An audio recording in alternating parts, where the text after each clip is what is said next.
नमस्कार। Super India news team में आपका स्वागत है। मैं हूं राजेश आर्य। आइए देखते हैं आज का विशेष समाचार। आतंकवाद को सहने की आदत। किसी आतंकी को स्वजनों द्वारा निर्दोष बताना तो समझ आता है, पर कई बार अदालतों का ऐसा रवैया चिंताजनक नजर आता है। बीते गुरुवार को सुप्रीम कोर्ट ने लश्कर के एक पाकिस्तानी आतंकी की उस याचिका को खारिज कर दिया जिसमें उसने स्वयं की सुनाई गई फांसी की सजा पर फिर से विचार करने का अनुरोध किया था। मोहम्मद आरिफ उर्फ अशफाक को दिनांक दिसंबर 2020 में लाल किले में तैनात सेना की 7 राजपूताना राइफल्स की यूनिट पर हमले का दोषी पाया गया था। इस हमले में आतंकियों की गोलाबारी में सेना के 3 जवान बलिदान हुए थे। यह तो राहत की बात है कि सुप्रीम कोर्ट ने पाकिस्तानी आतंकी की मौत की सजा बरकरार रखी, लेकिन यह जानना निराशाजनक है कि किसी को नहीं पता कि उसे सुनाई गई सजा पर अमल कब होगा। इस आतंकी को अक्टूबर 2005 में दिल्ली की एक निचली अदालत ने मौत की सजा सुनाई। फिर 2007 में दिल्ली हाई कोर्ट ने उस पर मोहर लगाई।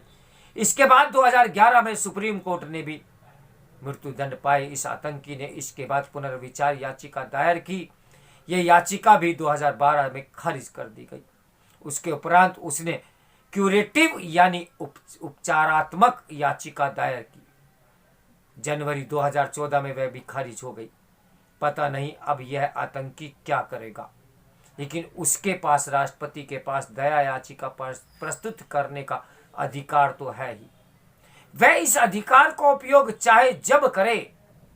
2014 के बाद से अब तक उसे फांसी देने का कोई उपक्रम न किया जाना यही बताता है कि खूंखार आतंकियों को पालने पोसने का काम किया जा रहा है। ऐसा चाहे जिन कारणों से हो रहा हो, लेकिन आतंकियों को सजा देने के मामले में ऐसा लचर रवैया अपनाने से एक ऐसे समय आतंकवाद के खिलाफ लड़ी जा रही लड़ाई को सही तरह नहीं लड़ा जा सकता जब आतंकी गतिविधियों पर लगाम नहीं लग रही हो। आए दिन ऐसी खबरें आती रहती हैं कि अमुक मामले की जांच राष्ट्रीय जांच एजेंसी यानी NIA को सौंपी गई।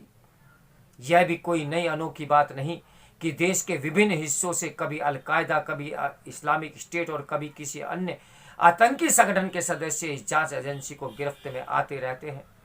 आतंकवाद का खतरा किस तरह सिर उठाए हुए है, इसका पता इससे चलता है कि रह रहकर किसी न किसी आतंकी हमले का षड्यंत्र का भंडाफोड़ होता रहता है।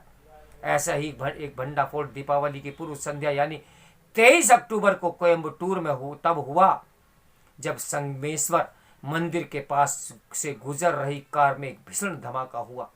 इस धमाके में कार चालक जमीसा मुबिन मारा गया। जांच में पता चला कि मुबिन का उद्देश्य मंदिर में आत्मघाती धमाका करना था, लेकिन किसी गफलत के कारण समय से पहले कार में विस्फोट हो गया और वह बेमौत मारा गया।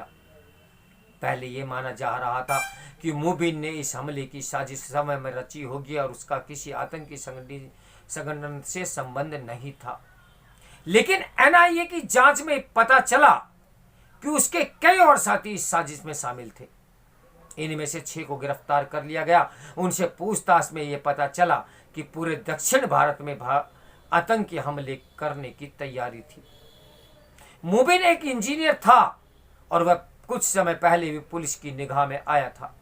पुलिस को संदेह था कि वह इस्लामिक स्टेट की एक स्थानीय शाखा बनाना चाहता था।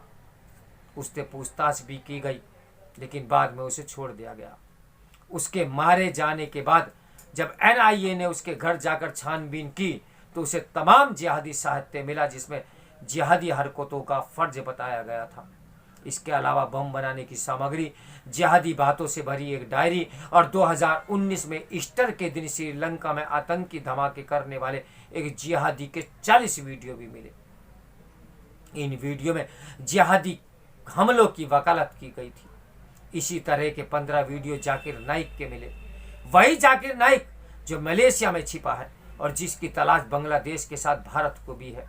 NIA को जब यह पता चला कि मुबिन ने आत्मघाती हमले को अंजाम देने के पहले अपने शरीर के बाल सेव कर लिए थे, जन्नत में साफ सुथरा होकर जाने की तैयारी के तहत जिहादी और खास तौर पर आत्मघाती हमलावर ऐसा ही करते हैं।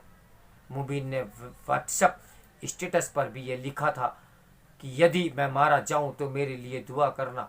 मुबीन के साथियों ने बताया कि उन्होंने संगमेश्वर मंदिर के अतिरिक्त 5 और मंदिरों की टोह ली थी।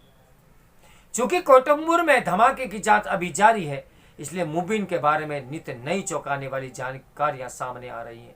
इन जानकारियों के बीच हमेशा की तरह मुबीन के घर वाले उसे सीधा साधा बंदा बताने में लगे हुए हैं। यही सुर उसके साथियों के स्वजनों का है। ऐसा हमेशा होता है, जब भी कोई आतंकी पकड़ा जाता है आमतौर पर उसके घर वाले उसे निर्दोष बताने में लग जाते हैं। जब भी कोई आतंकी पकड़ा जाता है आमतौर पर उसके घर वाले उसे निर्दोष बताते हैं। ये समझ तो आता है, लेकिन यह चिंताजनक है कि कई बार अदालतें भी ऐसा ही रवैया अपनाती हैं। इन दोनों एनआईए आतंकी मुबीन के घर से मिले जिहादी साहित्य की छानबीन करने में लगी हुई थी। उन्हीं दिनों दिल्ली की एक अदालत यह कह रही थी कि किसी के घर से जिहादी साहित्य मिलना अपराध नहीं है। चकित करने वाली बात यह है कि अदालत अभियोजन पक्ष की इस दलील से सहमत थी कि आरोपित एक सुनिश्चित आपराधिक साजिश के तहत मुस्लिम युवाओं को इस्लामिक स्टेट में शामिल करने के लिए उकसाने में लगे हुए थे।